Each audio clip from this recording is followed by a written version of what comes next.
একটা স্বাধীন রাষ্ট্রে 56% কোটা এটা থাকতে পারে না। 2018 সালে যে পরিপত্রটি ঘোষণা করা হয়েছিল সেই পরিপত্রটিকে কিন্তু 2024 সালে হঠাৎ করে আমরা দেখলাম যে হাইকোর্ট কিন্তু অবৈধ ঘোষণা করেছিল। আসলে এই খবরটি যখন আমরা শুনতে পাই তখনই কিন্তু আমাদের হৃদয়ে এক ধরনের রক্তক্ষরণ হয়। কোটা বাতিলের যে পরিপত্র সেটা যতক্ষণ পর্যন্ত না বহাল না হবে ততক্ষণ পর্যন্ত না আমরা রাজপথ থেকে ছেড়ে যাব না। 2018 সালে কোটা বিরোধী একটা আন্দোলন হয়েছিল, তো যেখানে 56% একটা কোটা ছিল। তো সেই আন্দোলনের পরে একটা পরিপত্র জারি করা হয়েছিল, কিন্তু 2024 সালে এসে আবার দেখা গেল যে তারা এর বিরুদ্ধে রিট করেছে। তো এখানে কোটাটা থাকছে এরকম একটা সিদ্ধান্ত হাইকোর্ট থেকে আসার সিদ্ধান্ত হয়েছে। তো এরই বিরুদ্ধে ছাত্র সমাজ আবার জেগে উঠেছে যে একটা স্বাধীন রাষ্ট্রে 56% কোটা এটা থাকতে পারে না।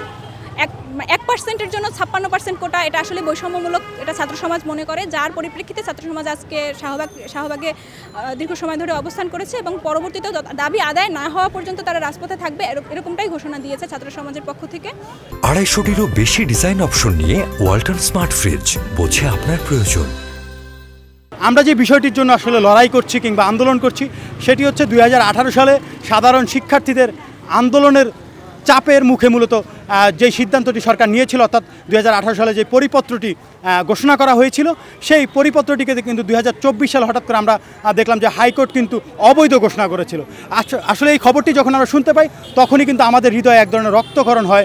অর্থাৎ এই যে বৈষম্যমুক্ত আমরা গত কয়েক বছর ছিলাম, আবার আমরা বৈষম্যের মধ্যে যুক্ত হয়ে গেলাম।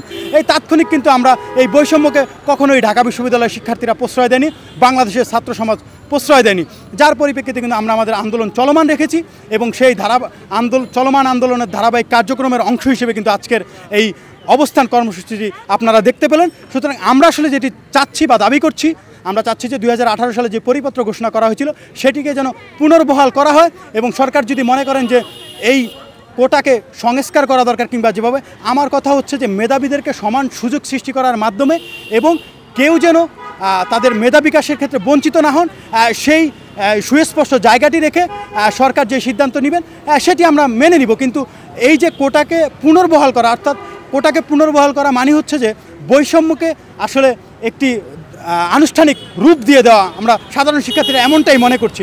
আমরা আজকে দাবি নিয়ে দাঁড়িয়েছি মূলত আমাদের 56% কোটা থেকে 5 অথবা 10%-এ কোটা নামিয়ে আনা। আমাদের যে দাবি এটা মূলত হচ্ছে কি ন্যায্যতার ভিত্তিতে হচ্ছে কি একটা দাবি, যে কোটা বর্তমানে এটা হচ্ছে কি এক প্রকার বৈষম্য, যে কোটা ব্যবস্থা বিলুপ করার জন্য, যে বৈষম্য বিলুপ করার জন্য মুক্তিযুদ্ধ হয়েছিল, সে মুক্তিযুদ্ধের একটার পর একটা প্রজন্ম এই বৈষম্যটাকে হচ্ছে কি করে নিচ্ছে, স্থায়ী করে নিতে চায়। আমরা এই বৈষম্যমূলক কোটার বিরুদ্ধে, অবশ্যই কোটার বিরুদ্ধে। আমার বাইরে রক্ত দিয়েছিল 2018 সালে, এখন 2024 সালে আমরা আবার রাজপথে আসছি।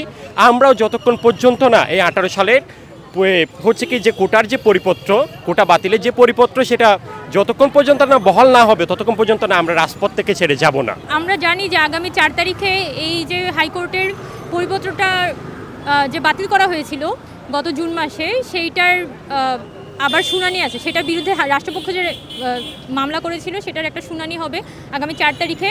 এবং আমরা আপাতত আমাদের আন্দোলনের পক্ষ থেকে এটা ঘোষণা দিয়েছি যে 4 তারিখের মধ্যেই 4 তারিখে যাতে হাইকোর্টের যে পরিপত্রটি সেটা পুনর্বহালের রায়টা আসে।